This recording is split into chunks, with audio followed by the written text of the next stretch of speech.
നമസ്കാരം. ADGP MR Ajith കുമാറിനെ DGP ആക്കാനുള്ള മുഖ്യമന്ത്രി പിണറായി വിജയന്റെ കുൽസിത ശ്രമങ്ങൾക്ക് വീണ്ടും തിരിച്ചടി കിട്ടിയിരിക്കുന്നു. ADGP MR അജിത് കുമാറിനെ കുറ്റവിമുക്തനാക്കിക്കൊണ്ട് വിജിലൻസ് സമർപ്പിച്ചിരുന്ന റിപ്പോർട്ട് യോഗേഷ് ഗുപ്ത തള്ളിയിരിക്കുന്നു. PV അൻവറിന്റെ പരാതിയെ തുടർന്നാണ് വിജിലൻസ് ADGP MR അജിത് കുമാറിന്റെ അനധികൃത സ്വത്ത് സമ്പാദനം, കവടിയാറിലെ വീട് നിർമ്മാണം, മലപ്പുറത്ത് SPI ഓഫീസിലെ ക്യാമ്പ് ഓഫീസിന് മുന്നിലെ മരമുറി മുതലായ പല വിഷയങ്ങളും, അതിൽ സ്വർണ്ണക്കള്ളക്കടത്ത് ഉൾപ്പെടെയുള്ള വിഷയങ്ങൾ ഉൾപ്പെട്ടിട്ടുണ്ടായിരുന്നു. ഇതിലെല്ലാം ADGP MR അജിത് കുമാറിന് യാതൊരു പങ്കുമില്ലെന്നും അദ്ദേഹത്തിന് ക്ലീൻ ചീറ്റും നൽകിക്കൊണ്ടാണ് വിജിലൻസിൻ്റെ അന്വേഷണ റിപ്പോർട്ട് പോയത്. എന്നാൽ യോഗേഷ് ഗുപ്ത എന്ന ഡയറക്ടർ ഇത് അങ്ങനെ തന്നെ തിരിച്ചയക്കുകയായിരുന്നു. ഈ വിഷയത്തിൽ കൃത്യമായ ഒരു വ്യക്തത വേണം. മാത്രമല്ല, ഇപ്പോൾ സമർപ്പിക്കപ്പെട്ടിരിക്കുന്ന ഈ റിപ്പോർട്ടിന്മേൽ, അതായത് ADGP MR അജിത് കുമാറിന് ക്ലീൻ ചീറ്റ് നൽകിക്കൊണ്ട് സമർപ്പിച്ചിരിക്കുന്ന ഈ റിപ്പോർട്ടിൽ വരുന്ന ആളുകളിൽ ഏതെങ്കിലും വ്യക്തികളോ അഥവാ കോടതി തന്നെയോ ഒരു വിശദീകരണം ആവശ്യപ്പെട്ടു കഴിഞ്ഞാൽ ഇതിൽ ഒരു കൃത്യത വരുത്തേണ്ടതുണ്ട്. വിജിലൻസിനെ ഈ കാര്യത്തിൽ കൂടുതൽ ബുദ്ധിമുട്ടിലാക്കുന്ന തരത്തിലേക്ക് കാര്യങ്ങൾ പോകാതിരിക്കാൻ ഇപ്പോൾ സമർപ്പിച്ചിരിക്കുന്ന റിപ്പോർട്ടിൽ കൂടുതൽ വ്യക്തത ആവശ്യമാണ്, കൂടുതൽ തെളിവുകൾ ആവശ്യമാണ് എന്നുള്ളതാണ് യോഗേഷ് ഗുപ്ത കൃത്യമായ നിർദ്ദേശങ്ങളോടുകൂടി ഈ റിപ്പോർട്ട് മടക്കിയിരിക്കുന്നത്. പിണറായി വിജയന്റെ വിശ്വസ്ത സജീവനായിരുന്ന വിശ്വസ്ത ഉദ്യോഗസ്ഥനായിരുന്ന ADGP MR അജിത് കുമാറിനെ ഈ വരുന്ന ജൂണിൽ DGP ആക്കുക എന്നുള്ള ഉദ്ദേശത്തോടു കൂടി ADGP MR അജിത് കുമാറിനെതിരെ ഉയർന്നു വന്ന എല്ലാ അന്വേഷണങ്ങൾക്കും ക്ലീൻ ചീറ്റ് കൊടുക്കുക എന്നുള്ള ഉദ്ദേശത്തോടു കൂടി ത്രിതല അന്വേഷണം പ്രഖ്യാപിച്ചിട്ടുണ്ടായിരുന്നു. ഇതിൽ വിജിലൻസിന്റെ അന്വേഷണ റിപ്പോർട്ടാണ് ഇപ്പോൾ തള്ളിയിരിക്കുന്നത്. ക്രൈംബ്രാഞ്ച് അന്വേഷണ റിപ്പോർട്ട് ഇപ്പോഴും സമർപ്പിച്ചിട്ടില്ല, അന്വേഷണം നടന്നുകൊണ്ടിരിക്കുന്നു.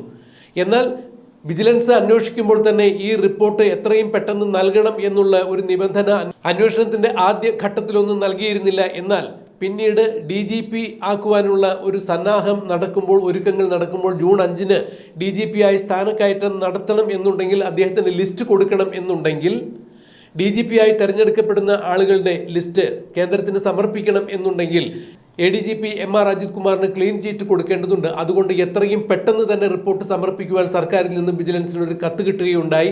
അതിൻ്റെ അടിസ്ഥാനത്തിലാണ് ഇടാപിടിയെന്ന് ഇത്തരത്തിലൊരു റിപ്പോർട്ട് സമർപ്പിക്കപ്പെട്ടത്. എന്നാൽ ഇപ്പോൾ യോഗേഷ് ഗുപ്ത അത് തള്ളിയിരിക്കുന്നു എന്നുള്ളതാണ് ഏറ്റവും പുതിയ വാർത്താവിശേഷം. ഫലത്തിൽ ADGP MR അജിത് കുമാറിന് DGP ആകുക എന്നുള്ള മോഹവും, പിണറായി വിജയൻ ADGP MR അജിത് കുമാറിന് DGP ആക്കി പ്രൊമോട്ട് ചെയ്യുക എന്നുള്ള ആ മോഹത്തിനും തിരിച്ചടി കിട്ടിയിരിക്കുന്നു എന്നുള്ളതാണ് എടുത്തു പറയേണ്ട വസ്തുത.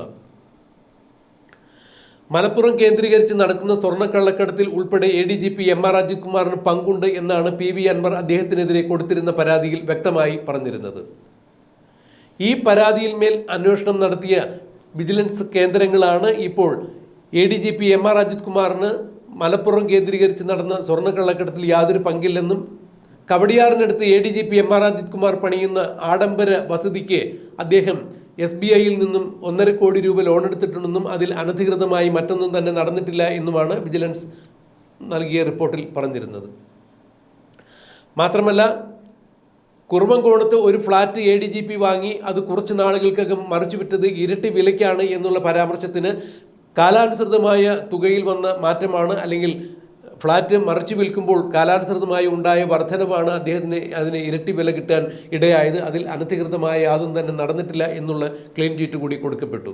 അതായത് PV അൻവർ ഉന്നയിച്ച 4 വിഷയങ്ങളിലും വിജിലൻസ് ADGP MR അജിത് കുമാറിന് ക്ലീൻ ചീറ്റ് നൽകിയെങ്കിലും ഇപ്പോൾ വിജിലൻസ് ഡയറക്ടർ അതിന് തയ്യാറായിട്ടില്ല. യോഗേഷ് ഗുപ്ത ഇത് മടക്കി അയച്ചിരിക്കുന്നു. കോടതിയുടെയോ ഏതെങ്കിലും വ്യക്തികളുടെയോ ഇടപെടലുകൾ ഉണ്ടായിക്കഴിഞ്ഞാൽ, ഈ വിഷയത്തിൽ ഒരു പുനരന്വേഷണം ഉണ്ടായിക്കഴിഞ്ഞാൽ ഒരു കാരണവശാലും അതിന് മറുപടി പറയേണ്ട ബാധ്യത തങ്ങൾക്കായിരിക്കരുത്, തങ്ങൾ ഇതിൽ കുടുങ്ങരുത് എന്നുള്ള ഉദ്ദേശത്തോടു കൂടി തന്നെയാണ് യോഗേഷ് ഗുപ്ത ഇപ്പോൾ ഇത് സംസ്ഥാന സർക്കാരിന് തിരിച്ചയച്ചിരിക്കുന്നത്. എന്തായാലും ഒരാഴ്ചയ്ക്കകം ഇതിൽ കൃത്യമായ തെളിവ് സഹിതം നേരിട്ട് ചർച്ചയ്ക്ക് ഹാജരാകണം എന്ന് പറഞ്ഞുകൊണ്ട് തന്നെയാണ് യോഗേഷ് ഗുപ്ത ഈ റിപ്പോർട്ടുകളെല്ലാം മടക്കി അയച്ചിരിക്കുന്നത്. കൃത്യമായ ഒരാഴ്ചയ്ക്കകം കൃത്യമായ തെളിവുകളോടുകൂടി ഈ കാര്യത്തിൽ ഒരു റിപ്പോർട്ട് സമർപ്പിക്കപ്പെട്ടില്ല എന്നുണ്ടെങ്കിൽ തീർച്ചയായും ADGP MR അജിത് കുമാറിന് ജൂൺ മാസത്തിൽ നടക്കുന്ന DGP തെരഞ്ഞെടുപ്പിലേക്ക്, അതായത് ആരൊക്കെ DGP ആയി ഇവിടുന്ന് ശുപാർശ ചെയ്യണം എന്നുള്ള ലിസ്റ്റിൽ ADGP MR അജിത് കുമാറിന്റെ പേര് കടന്നുകൂടാനുള്ള സാധ്യതയില്ല. ഫലത്തിൽ DGP സ്വപ്നം എന്നത് അജിത് കുമാറിന് കിട്ടാക്കനിയായി മാറും. പിണറായി വിജയനും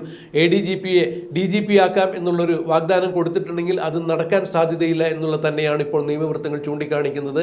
എന്തായാലും ഈ വിഷയത്തിൽ ഇപ്പോൾ PV അൻവറിന് അല്പമെങ്കിലും ആശ്വസിക്കാം. PV അൻവർ നൽകിയ പരാതിയുടെ അടിസ്ഥാനത്തിൽ തന്നെയാണ് ADGPക്കെതിരെ ഇത്തരത്തിലൊരു അന്വേഷണം നടന്നത്. എന്നാൽ ADGPക്ക് ക്ലീൻ ചിറ്റ് നൽകിക്കൊണ്ടുള്ള ഈ റിപ്പോർട്ടാണ് ഇപ്പോൾ യോഗേഷ് ഗുപ്ത മടക്കിയിരിക്കുന്നത് എന്ന് പറയുമ്പോൾ ഇതിനി കൃത്യമായ തെളിവുകളുടെ അടിസ്ഥാനത്തിൽ ചർച്ചയ്ക്ക് വരണം. ഒരാഴ്ചയ്ക്കുള്ളിൽ തന്നെ കൃത്യമായ വിവരങ്ങളുമായി വരണം എന്ന് യോഗേഷ് ഗുപ്തയുടെ ഈ ഉത്തരവ് ഫലത്തിൽ ഇനി എന്ത് തരത്തിലുള്ള പ്രത്യാഘാതങ്ങളാണ് ഉണ്ടാക്കാൻ പോകുക എന്നുള്ളത് നമുക്ക് കണ്ടറിയാം.